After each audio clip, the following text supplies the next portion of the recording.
Vamos a iniciar una nueva clase continuando con el tema de la clase anterior que tiene que ver con la contrastación de hipótesis. Ya habíamos comentado en la clase pasada la importancia que tenía la lógica para darnos las herramientas fundamentales para poder entender los temas que vamos a trabajar a continuación. Ustedes recordarán que en lógica habíamos comentado las diferencias entre proposiciones, razonamientos y términos que eran elementos constitutivos de una estructura lógica, en este caso una estructura lógica compleja como es un razonamiento. Estas nociones van a ser de importancia fundamental para poder entender cómo los científicos contrastan sus hipótesis científicas.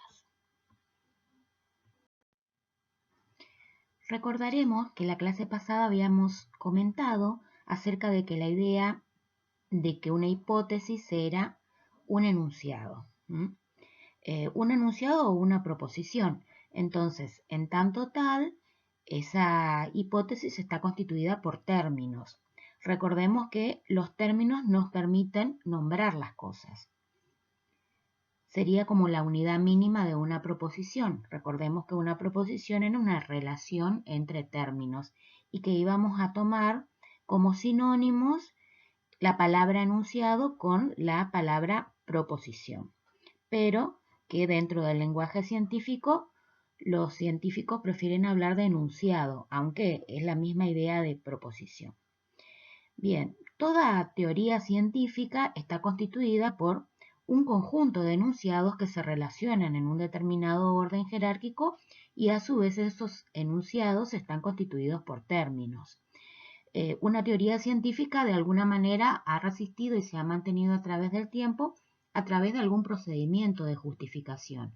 Por lo tanto, durante toda esta unidad, lo que nosotros vamos a trabajar es cómo los científicos han justificado sus enunciados hipotéticos y los han convertido o los han constituido en teoría científica. Recordemos que una hipótesis es un enunciado que tiene un carácter conjetural, es decir, que hablar de un carácter conjetural implica decir que no sabemos si esa hipótesis es verdadera o falsa, sino que tiene que atravesar alguna situación que la permita ponerla a prueba y ese procedimiento, recordemos la clase anterior, lo llamábamos contrastación de hipótesis. Bien, entonces tenemos hasta ahora que una hipótesis está constituida por una serie de términos. Lo que vamos a clarificar, vamos a realizar una serie de distinciones en relación a cuáles son los conceptos que usan los científicos para poder entender este proceso de contrastación de hipótesis. O sea que básicamente lo que vamos a clarificar son las reglas del juego, desde qué lugar piensan los científicos ese proceso de contrastación. Vayamos a los términos. Entonces, si dijimos que un enunciado está constituido por términos, ¿qué tipos de términos podemos distinguir en cada uno de los enunciados científicos o de las hipótesis? Vamos a distinguir términos lógicos y términos no lógicos. Dentro de los términos lógicos son términos que aparecen dándole una estructura al enunciado. Por ejemplo, podemos distinguir acá los términos que vimos dentro de las nociones básicas de lógica proposicional simbólica. Recordemos a las conectivas, ¿se acuerdan de las conectivas lógicas? La conjunción, la disyunción, el condicional, entre otros. Y también dentro de los términos lógicos tenemos unos específicos que se llaman cuantificadores, que como su nombre lo indica me dan una idea de cantidad. Por ejemplo, si yo digo todos los perros son de color negro, estoy usando un cuantificador todos que me hace referencia al conjunto de la totalidad de los perros. O también si yo digo los perros son de color negro, también estoy refiriendo a un conjunto que tiene una categoría universal. Me estoy refiriendo implícitamente a la totalidad del conjunto perro. Estos serían los cuantificadores. Y después tenemos otros que son pronombres de todo tipo. Por ejemplo, este perro es negro o ese perro es negro. Son ejemplos de pronombres. Esos serían los términos lógicos. Y después tenemos los términos no lógicos. Los términos no lógicos, a su vez, se dividen o se clasifican en términos teóricos y términos observacionales. Nosotros la clase pasada hicimos un análisis acerca de la distinción entre términos teóricos y observacionales.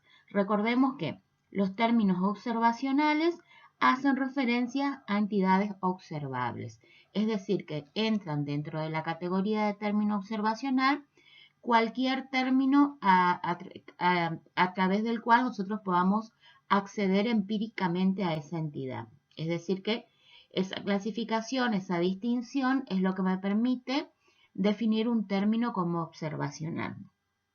En cambio, los términos teóricos son aquellos que nombran entidades teóricas.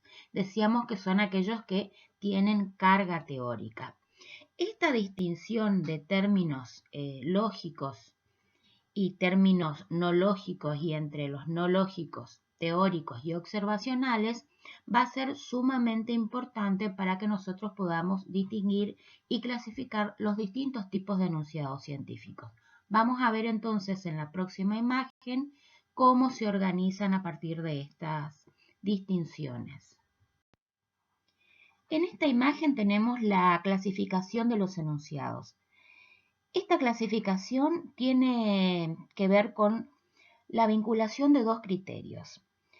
Uno de los criterios es el nivel de generalidad, que eso lo observamos en la columna que dice variedad de forma lógica, es decir, su nivel de generalidad tendrá que ver si hace referencia a un solo objeto o entidad o si hace referencia a algunos objetos o hace referencia a todos los objetos. Ahí hablamos del nivel de generalidad. Y por otro lado, el otro criterio sería en relación a la tercera columna del cuadro, donde aparecen los términos no lógicos. De acuerdo a los términos no lógicos, si estos son términos observacionales o si son términos teóricos. Entonces, de la combinación de estas dos variables, vamos a tener los tipos de enunciados. El primer nivel de enunciado me hace referencia al nivel empírico básico.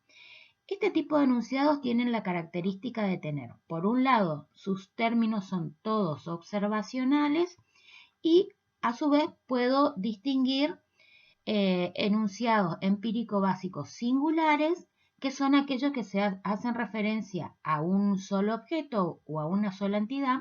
Por ejemplo, en este caso, el ejemplo que aparece en la imagen dice el cuello de la jirafa X76 es más largo que el de la X4. O sea, me estoy refiriendo a una sola entidad.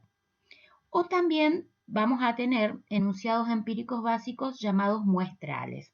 En este caso, la característica que tienen es que hacen referencia a una muestra determinada, pero todavía bastante reducida. Por ejemplo, aquí dice todas las jirafas del zoológico de Buenos Aires nacieron en cautiverio.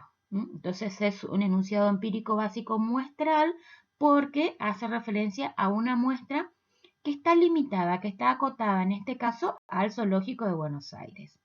La característica de los enunciados empíricos básicos es que al tener todos sus términos observacionales y a su vez las características en relación a su nivel de generalidad, pueden comprobarse o pueden contrastarse empíricamente. Es decir, que yo lo puedo contrastar a partir de la experiencia, puedo obtener el valor de verdad o no de esos enunciados.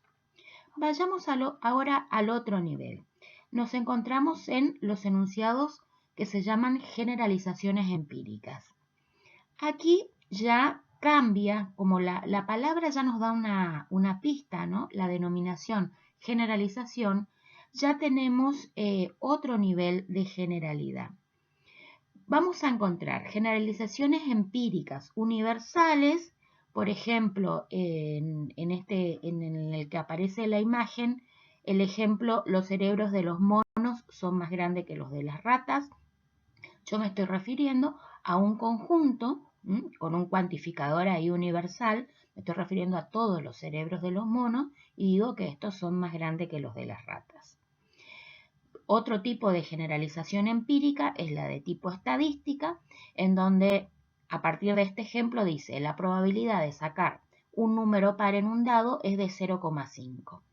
Las generalizaciones empíricas estadísticas, como su nombre lo indica, hacen referencia también a un cierto grupo y están indicadas por una característica que es la frecuencia. O sea, yo lo que planteo a un nivel estadístico es un grado de probabilidad o de frecuencia en relación a una determinada muestra.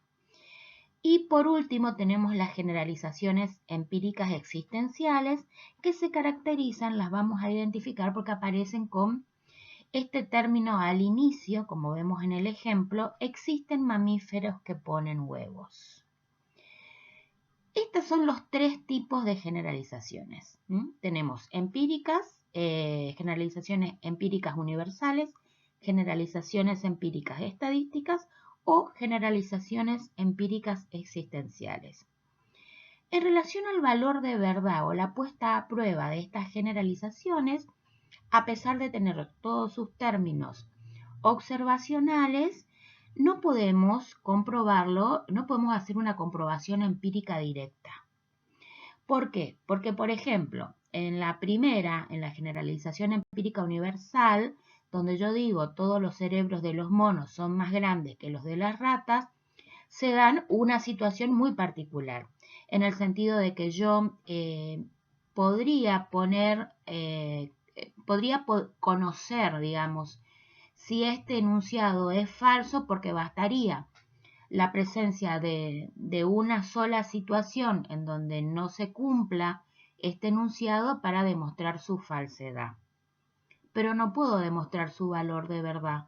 ¿Por qué? Porque el conjunto de monos es infinito. No estaría toda mi vida buscando monos para poder comprobar que su cerebro sea más grande que de las ratas.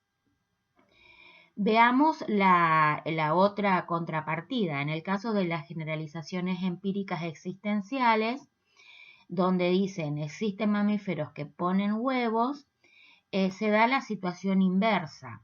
¿En qué sentido? Yo puedo probar el valor de verdad de este enunciado a simple vista si encuentro alguna entidad que cumpla con este enunciado, es que aparezca algún mamífero que ponga huevos. Pero no puedo determinar su falsedad.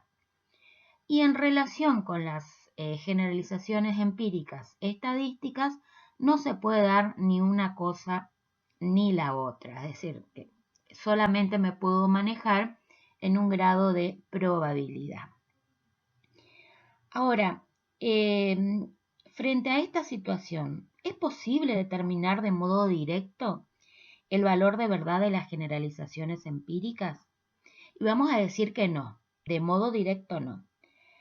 De todas maneras, en clases sucesivas vamos a trabajar con mayor profundidad en qué consecuencias tiene esta situación dentro del proceso de contrastación de las teorías empíricas. Es decir, qué mecanismos o qué estrategias han utilizado los científicos para poder determinar el valor de verdad que tienen las generalizaciones empíricas. Bien, por último tenemos el último nivel de enunciado, que son los enunciados teóricos, y acá vamos a distinguirlos en enunciados teóricos puros, que son aquellos que tienen todos los términos teóricos, y enunciados teóricos mixtos que tienen al menos un término teórico y un término observacional. De allí su nombre mixto, es decir, que están combinados. Bien, por el momento vamos a quedarnos hasta acá. Vamos a hacer algunos ejercicios para identificar los tipos de enunciado y seguiremos la clase que viene.